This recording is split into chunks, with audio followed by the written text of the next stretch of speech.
দিদি বলছি আজকের পথসভা জনসভায় পরিণত হলো এবং যোগদান সভা, কি বলবেন? আজকে জনসভায় পরিণত হলো প্রত্যেকটা মানুষের উচ্ছ্বাস আপনাদের চোখে পড়ার মতন।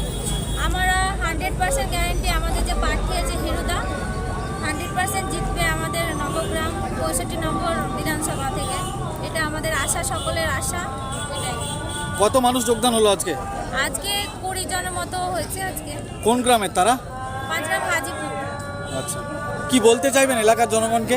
এলাকার জনগণকে, প্রত্যেকটা জনগণকে বলবো যে আমাদের যে প্রার্থী হয়েছে উনি কখনোই মাথা নিচু করেননি। উনি বিরোধী দলনেতা আছেন পৌরসভার এখনো, কিন্তু তাকে এমনভাবে অত্যাচারিত করা হয়েছে। আপনারা প্রত্যেকটা লোকেই জানেন যে আমাদের যে কংগ্রেসের বড় বড় নেতা ছিল তারা প্রত্যেকটা নেতাই কিন্তু টাকার লোভে, যাই হোক কোনো কিছুর জন্যই, নিজের স্বার্থের জন্যই, কিন্তু নিজের পদ হোক যাই হোক তার জন্য কিন্তু তারা টিএমসি দলের দিকে ভিড়ে গেছে। কিন্তু আমাদের যে হিরুদা আছে, আমরা ছোট থেকেই দেখছি হিরুদা পার্টি করছে এবং তার অর্ধেকটা জীবন যায় জেলের মাধ্যমে। তাকে শুধু বিনা দোষেই কিন্তু ফাঁসানো হয়। এই যে বিধানসভায় দাঁড়িয়েছে তাকে মাদক দ্রব্যে ফাঁসানো হয়েছিল যাতে তিনি আমাদের বিধানসভায় লড়তে না পারে। সেই সব প্রতিকূলতাকে জয় করে হিরুদা আমাদের আজকে প্রার্থী হয়েছে। আমাদের সকলের আশা তিনি যেমন সম্পূর্ণ আমরা সবার আশীর্বাদ নিয়ে তাকে জয়যুক্ত করে বিধানসভায় পাঠাবো, এই আমাদের সকলের আশা। এসআইআর আবহে মানুষ কিন্তু এখন হয়রান পেরেশান আছে, আপনারা কতটা পাশে থাকছেন? এসআইআর আবহে আমরা যতটুকু পারছি, আমাদের ক্ষমতা যতটুকু ততটুকু মানুষকে বোঝাচ্ছি, কিন্তু মানুষের একটা বড় আতঙ্ক। আমি একটা প্রধান হিসাবে বলছি, আমার জিপিতে মানুষ প্রত্যেকটা বয়স্ক লোক মানে চোখের এমনভাবে অশ্রু ঝরাচ্ছে প্রত্যেকটা জনগণের, কিন্তু এর মধ্যে সব থেকে বড় এর প্রত্যেকটা মানুষের প্রাণও যাচ্ছে আতঙ্কে। কিন্তু এর মধ্যে সব থেকে যে এর মানে মানুষের যে মরার জন্য যে দায়ী একমাত্র কিন্তু আমাদের পশ্চিমবঙ্গের মুখ্যমন্ত্রী মমতা বন্দ্যোপাধ্যায়। তিনি বলেছিলেন এসআইআর হতে দেবেন না, এখন বলছেন তিনি ডিটেনশন ক্যাম্প হতে দেবেন না। আপনারা সবাই দেখছেন প্রত্যেকটা মিডিয়ার মাধ্যমে তিনি বলেছিলেন এসআইআর হতে দেব না, কিন্তু তিনি তো বেঁচেই আছেন। তিনি বলেছিলেন আমি বেঁচে থাকতে এসআইআর হতে দেব না, এসআইআর হলো। ডিটেনশন ক্যাম্প হতে দেব না সেটাও বলেছিলেন, কিন্তু তার পরবর্তীতে আমরা জানি আমাদের কংগ্রেসের পক্ষ থেকে আমাদের মাননীয় শ্রী অভিজিৎ রঞ্জন চৌধুরী বলেছেন যে আমাদের এসআইআর পক্ষে ভোট প্রত্যেকটা মানুষের পাশে থাকবে।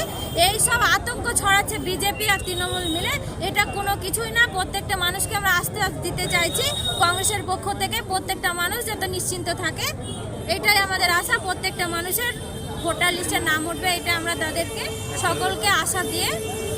আচ্ছা, এখানে আসার পর থেকে দেখছি নবগ্রামের বেশিরভাগ বাড়ি কাঁচা, এর ব্যাপারে কি বলবেন? হ্যাঁ, এখানে আসার পর থেকে যদি আপনারা দেখছেন নবগ্রামের বেশির বাড়ি কাঁচা। আমি আপনাদেরকে বলি নবগ্রাম যে ব্লকটা আছে সেটা হচ্ছে জোতচুরির ব্লক। সেটা যে ব্লকে যে মাথাগুলো বসে আছে ব্লক সভাপতি শুরু করে আপনারা জানেন যে আমাদের যে বিধায়ক ছিলেন তিনিও সেই জোতচুরি। আপনারা দেখলেন কি অবস্থা তাদের। প্রত্যেকটা যারা ঘর পাওয়ার যোগ্য, প্রত্যেকটা মানুষ ঘর পাওয়ার যোগ্য তাদের নামকে কেটে যারা তাদের হাতে 25,000 টাকা করে ধরিয়ে দেয় ঠিক তারাই ঘর পায়। এই নবগ্রাম ব্লকের যে দুর্নীতি, প্রত্যেকটা মানুষের সেই একই দুর্নীতি। তার মধ্যে আপনারা যাদের কাঁচা বাড়ি দেখছেন, আমি বলবো না যে তারা ঘর পেয়েছে কিনা।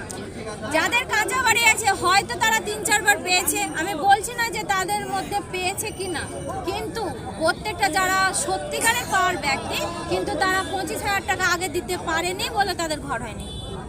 আচ্ছা, এই যে এত বড় দুর্নীতি আপনারা সরাসরি পথসভার মাধ্যমে বললেন, আপনি পঞ্চায়েতের প্রধান, আপনি কি এই ব্যাপারে ঊর্ধ্বতম কর্তৃপক্ষ অর্থাৎ ডিএম বা এসডি অফিসে জানাবেন? আমি জানাবো না, আমি প্রত্যেকবারই জানিয়েছি। এটা যখন জানিয়েছি আমি ভিডিওকে যখন শুরু করি, ভিডিও এসডিও সবাইকে জানিয়েছি। পরপর তোরা ডিএম বলুন, এসডিও বলুন, ভিডিও বলুন, প্রত্যেকটা তো টিএমসি মুখ্যমন্ত্রী। আমাদের কোনো কাজ হয় না, আমরা প্রতিবাদ করেও কিছু হয় না। আজ তাই প্রত্যেকটা জনসাধারণকে বলছি সব থেকে শক্তি হচ্ছে জনগণ। আমাদের কাছে জনগণ আছে, জনগণ যদি আমাদের পাশে থাকে তাদের মুখ্য জবাব দিয়ে আমরা আমাদের প্রার্থীকে নির্বাচিত করে আমরা আশার আলো দেখার এটাই চেষ্টা করছি। আপনার নাম এবং পরিচয়? আমার নাম সালমা ইয়াসমিন, পাঁচগ্রাম জিপি প্রধান। Thank you. জয়েন করলেন, কোন পার্টি আগে করতেন? একটু জোরে বলেন। তৃণমূল কংগ্রেস করতেন আগে, তৃণমূল ছেড়ে কংগ্রেসে যোগ দিলেন। কোথায় বাড়ি আপনার? যোগ দিলেন?